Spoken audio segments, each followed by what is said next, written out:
डेपलो जो बदीन नवकोट हैदराबाद से ज़मीनी राब्तो बंद थी वियो। बरसातुनि सबब रोड टुटी वियो। अवाम डबल किराया भाड़ा ते मजबूर बणियल आहे। एसएस न्यूज़ जे रिपोर्टर नवीद बशीर मूजिब मौजूदा बरसातुनि सबब डेपलो का नवकोट वाया वेड़ी झप ऐं पेलोड़ो रोड टुटण सबब डेपलो जो हैदराबाद मीरपुर खास नवकोट से ज़मीनी राब्तो बंद थी वियो।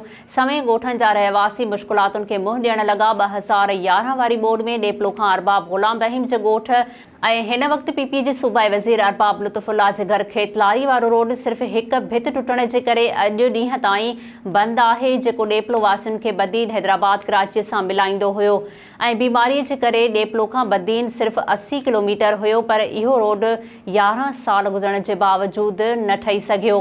डेपलो वासी मजबूरीअ में 40 किलोमीटर जो फेरो करे डेपलो खां वेड़ीझप ऐं पेलोड़ो खां फिरी बदीन हैदराबाद या कराचीअ लाइ वेंदा हुया। इहो रोड बि हिन वक़्त जे बरसातुनि में हिक ई हंध तां टुटी वियो, जंहिंजे करे डेपलो खां नवकोट ऐं हैदराबाद वेंदड़ गाॾियूं बंदि थी वियूं आहिनि।